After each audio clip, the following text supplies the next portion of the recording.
साथियों नमस्कार, मैं हरिश्चंद्र बर्णवाल। आज मैं आपको नीतीश कुमार से जुड़ी एक बेहद अनोखी कहानी सुनाने जा रहा हूं। अब तक आपने नीतीश कुमार को लेकर कई सारी चीजें देखी होंगी, कई वीडियो भी देखे होंगे। कई वीडियो में आपने उन्हें पलटू राम कहते हुए देखा होगा या सुना होगा, और कैसे वो चीज पलट जाते हैं राजनीति में अक्सर, ये भी आपने देखा होगा। नीतीश कुमार और यादव परिवार, लालू यादव, तेजस्वी यादव के बीच जो वाद विवाद हुआ है, उसे लेकर भी आपने कई वीडियो देखे होंगे। बिहार में जंगल राज की कई कहानी भी देखी होगी। लेकिन इस वीडियो में मैं आपको नीतीश कुमार की एक भविष्यवाणी सुनाने जा रहा हूं। यह भविष्यवाणी बेहद अनोखी है और काफी बड़ी है। यह भविष्यवाणी ये बताएगी कि नीतीश कुमार की नियति क्या है। वो भले ही इससे इनकार करें, वो भले ही कुछ और करना चाहें, लेकिन यही भविष्यवाणी नीतीश कुमार पर भारी पड़ने वाली है। अब मैं आपको नीतीश कुमार का ये वीडियो दिखाता हूं। आप पहले ये वीडियो सुनिए। और जान लीजिए, आज चुनाव का आखिरी दिन है, अब परसों चुनाव है और ये मेरा अंतिम चुनाव है। अंत भला तो सब भला। अब आप सोच सकते हैं कि जब नीतीश कुमार ये बता रहे हैं कि ये उनका आखिरी चुनाव है, तब फिर अब जाकर के उन्होंने पाला क्यों बदला? 2024 के लोकसभा चुनाव से पहले ही ये काम उन्होंने क्यों किया? इसका मतलब ये है कि नीतीश कुमार की महत्वाकांक्षा सिर चढ़कर बोल रही है। वो कुछ ऐसी बात चाहते हैं जो वो बोल नहीं रहे हैं। वो मोदी को चुनौती तो दे ही रहे हैं, साथ ही साथ जनता से भी जो झूठ बोला उस पर भी तो एक्सपोज हो रहे हैं। अब आप सोचिए ना कि चुनाव के समय, रैली के समय इंसान झूठ बोलता है। ये तो हम सब जानते हैं कि नेता जो है झूठ बोलते ही बोलते हैं। रैलियों की बातों को कई बार गंभीरता से अब मतलब सामान्य लोग भी नहीं लेते। लेकिन नीतीश कुमार की ये जो भविष्यवाणी है ना, और खुद को लेकर, यही उन पर भारी पड़ने वाली है। अब मैं आपको कुछ घटनाएं दिखाऊंगा उनके जीवन से जुड़ी हुई, जिससे आपको समझ में आएगा कि कैसे नीतीश कुमार की नियति तय होगी और इसी भविष्यवाणी के जरिए तय होगी। नीतीश कुमार ने अपने जीवन में 2 बार मोदी को चुनौती दी। मोदी को मतलब जैसे कहते हैं ना, एकदम सीधे चुनौती पर ले लिया उन्होंने। और ये 2 बार जब हुआ है ना, एक बार तो आप देखिए ये रिपोर्ट 26 साल में दूसरी बार नीतीश की भाजपा से दूरी। अब ये जो भाजपा से दूरी आई है वो तो सिर्फ मोदी के नाम पर आई है। और ये भी आप समझ सकते हैं कि एक बार जब पहली बार 2013 में उन्होंने मोदी को चुनौती दी, तो ये आप मान सकते हैं कि उन्होंने भूलवश किया होगा। उनको उनकी पर्सनालिटी का अंदाजा नहीं होगा। लेकिन इस बार ऐसा नहीं है। इस बार वो मोदी की शख्सियत को बहुत ही अच्छी तरह से जानते हैं और वो जानबूझकर कर रहे हैं। ये मत समझिएगा, मतलब अब जो चीजें हैं ना वो बिल्कुल आईने की तरह साफ है। अब मैं थोड़ी सी घटनाएं आपके सामने रखता हूं। इससे पहले 16 जून 2013 को नीतीश कुमार भाजपा से अलग हो गए थे। 17 साल पुराना गठबंधन तोड़ दिया था। और आपके दिमाग में वो घटनाएं आ रही होंगी कि 2013 में किस तरह से राजनीतिक घटनाक्रम तेजी से बदल रहे थे। मोदी को न सिर्फ भाजपा के अंदर से बल्कि बाहर से, जो सबसे बड़ा सहयोगी है नीतीश कुमार, उसी से चुनौती मिल रही थी। और नीतीश कुमार ने क्या किया था? सिर्फ गठबंधन नहीं तोड़ा था, याद रखिए, उन्होंने मोदी को मतलब लोकतंत्र के लिए खतरा तक बता दिया था। ये भी देख लीजिए। और लोकतंत्र के लिए खतरा बताने के साथ साथ उन्होंने मोदी की तुलना हिटलर से कर दी। अब आप समझिए, कई सारे वीडियो आपने देखे होंगे कि मोदी इस दुनिया में इकलौते ऐसे शासक होंगे, मतलब लोकतांत्रिक तरीके से चुने हुए, जिन्हें सबसे ज्यादा गालियां पड़ती हैं। और वो इसलिए कि लोकतंत्र में ये चुनाव जीत कैसे जाते हैं। ये तो मोदी जी के साथ ही बड़ा अनोखा और विचित्र बात है कि लोग जनता को ही गाली देने लगते हैं। और दुनिया में जितने भी क्रूर शासक हुए, नीतीश कुमार ने मोदी से हर किसी की उपमा दी। ये भी याद रखिएगा।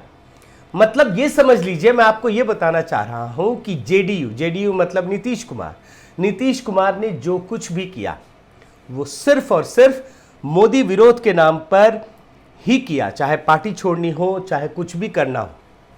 लेकिन क्या हुआ अब ये भी तो देखना पड़ेगा ना कि नीतीश कुमार ने जब ये काम किया तो क्या हुआ उनके साथ। नीतीश कुमार मोदी जी को छोड़ने, भाजपा को छोड़ने के बाद लोकसभा चुनाव में उतरे, और लोकसभा चुनाव में उतरने के बाद आप देखिए उनकी पार्टी बुरी तरह से बर्बाद हो गई, बुरी तरह से। 2014 चुनाव की बात कह रहा हूं। मतलब नीतीश कुमार को अपने जीवन में सबसे बड़ी पराजय का सामना करना पड़ा। और जेडीयू ही क्यों, आप देखिए आरजेडी, जो तेजस्वी अभी उछल उछल कर इतना बोल रहे हैं ना सारी चीजें, आरजेडी को भी एक एक सीट जीतने के लाले पड़ गए। जेडीयू को सिर्फ 2 सीट और आरजेडी को सिर्फ 4 सीट, जबकि भाजपा गठबंधन को 31 सीटें मिली। ये 2014 की बात है। और याद रखिए 2014 में करारी पराजय के बाद नीतीश कुमार को मुख्यमंत्री की कुर्सी छोड़नी पड़ी। लेकिन इसके बाद क्या हुआ, अब इन्हें ऐसे ही थोड़ी ना पलटू राम कहा जाता है। मुख्यमंत्री की कुर्सी छोड़ी, फिर मुख्यमंत्री की कुर्सी से चिपक गए, आरजेडी के साथ समझौता किया, सरकार बनाई और फिर आरजेडी को इन्होंने छोड़ दिया। लेकिन नीतीश कुमार की कहानी में थोड़ा और पीछे जाइए। अभी मैंने आपको 2014 में इनकी करारी हार को दिखाया। 2009 में ये जब एनडीए जब साथ चुनाव लड़ा तो जानते हैं कितनी सीटें मिली थी जेडीयू को। जेडीयू और बीजेपी दोनों को मिला करके 32 सीटें मिली थी, और इसमें भाजपा को सिर्फ 12 सीटें और जेडीयू को 20 सीटें मिली थी। मतलब मैं आपको यह बताना चाह रहा हूं कि जब मोदी जी नहीं थे तब भी ये जेडीयू है ना, नीतीश कुमार, ये भाजपा के सहारे ही आगे बढ़ रही थी, और तब भी इन्हें अधिक सीटें मिली भाजपा के साथ रहने के बाद। अब आपको मैंने उसके बाद 2009 के बाद 2014 की कहानी दिखाई। अब आप 2019 का हाल देखिए। दोनों मिलकर चुनाव लड़े और भाजपा को अकेले पिछले चुनाव में 22 सीटें मिली थी। लेकिन जानते हैं नीतीश कुमार के लिए मोदी जी ने सिर्फ 17 सीटों पर चुनाव लड़ना स्वीकार कर लिया। 2019 में भाजपा और जेडीयू दोनों ने 17 सीटों पर चुनाव लड़ने का फैसला किया। यानी भाजपा या मोदी जी पूरी विनम्रता के साथ नीतीश को जो सम्मान देना चाहिए था वो उन्होंने दिया, और 6 सीटें एलजेपी को दे दी। लेकिन इसके बाद जब चुनाव के नतीजे आए तो सारी सीटें एनडीए को मिल गई। 39 सीटें 40 सीटों में भाजपा सभी 17 सीटें जीत गई, एलजेपी को सभी 6 सीटों पर जीत मिली, और जेडीयू को 1 सीट पर हार का सामना करना पड़ा। मतलब जेडीयू की हालत में आपको दिखाना चाह रहा हूं। खैर छोड़िए, ये कहानी तो मैं आपको नीतीश कुमार की ताकत समझाने के लिए बता रहा, लेकिन एक महत्वपूर्ण बात आपके लिए जानना जरूरी है। और ये महत्वपूर्ण बात क्या है ये समझिए। 2013 में जब इन्होंने मोदी जी के नाम पर भाजपा का साथ छोड़ा था तब इन्होंने एक बड़ी बात कही थी। और इन्होंने बड़ी बात क्या कही थी आप देखिए। इन्होंने एक भविष्यवाणी की थी और ये कहा था कि मोदी जी अपने जीवन में कभी प्रधानमंत्री नहीं बन पाएंगे। ये नीतीश कुमार हैं, ये राजनीति करते हैं, राजनीति के साथ साथ बहुत कुछ करते हैं, भविष्यवक्ता भी बन जाते हैं। सही एक भी भविष्यवाणी नहीं होती है इनकी। और प्रधानमंत्री मोदी किस प्रचंड बहुमत से आए और इनका क्या खुद का हाल हुआ बिहार में, ये तो मैंने आपको दिखाया। अब वही भविष्यवाणी, वही महत्वाकांक्षा नीतीश कुमार में फिर जाग गई है। अब देखिए, जैसे ही ये गठबंधन तोड़ा, अब ये पता है क्या कह रहे हैं, 2024 में मोदी जी कभी प्रधानमंत्री बन नहीं पाएंगे, ये हाल है। अब साथियों, इन परिस्थितियों में मैं आपसे एक बात जरूर कहना चाहूंगा। शायद नीतीश कुमार को इस बात का कतई अंदाजा नहीं है कि प्रधानमंत्री मोदी के परिश्रम और महात्म्य को देखते हुए कुदरत भी उन पर हमेशा मेहरबान रहती है। मोदी जी जिस प्रकार परिश्रम की पराकाष्ठा करते हैं वो कभी फेल नहीं होते, और वो तब और बड़ी सफलता हासिल करते हैं जब उनके सामने दुश्मन ज्यादा बड़ी चुनौती पेश करता है। यही तो इतिहास है। और आप देखिए, मैंने इस पर एक वीडियो बनाया है कि इस देश में जिस भी नेता ने बदनीयती के साथ मोदी को चुनौती देने की कोशिश की, उनका बुरा हाल हुआ उनका पूरा राजनीतिक जीवन बर्बाद हो गया।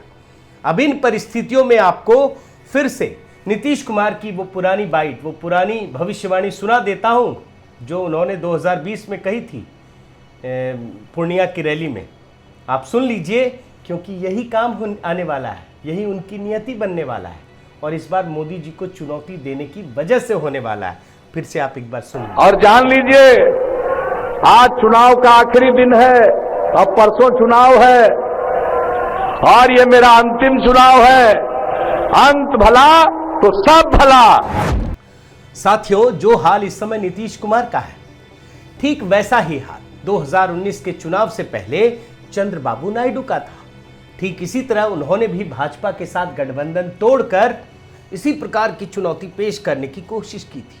वो सारी विपक्षी पार्टियों को इकट्ठा कर रहे थे, खुलेआम मोदी को ललकार रहे थे और अनाप शनाप बातें कह रहे थे। ऐसा मीडिया में माहौल बनाया जा रहा था कि बस मोदी जी का ये आखिरी कार्यकाल है। लेकिन हुआ क्या? चंद्रबाबू नायडू को न केवल अपनी जमीन पर करारी शिकस्त का सामना करना पड़ा, बल्कि उनकी राजनीतिक जो शख्सियत है वो भी पूरी तरह से समाप्त हो गई। और यही हाल यकीन मानिए 2024 के चुनाव में नीतीश कुमार का भी होने वाला है। बस आप इंतज़ार करते रहिए। बहुत बहुत धन्यवाद। आपसे निवेदन है कि आप मेरे इस चैनल को ज़रूर सब्सक्राइब कीजिए, लाइक कीजिए, शेयर कीजिए, कमेंट कीजिए और इस बेल आइकन को प्रेस करना मत भूलिएगा। नमस्कार।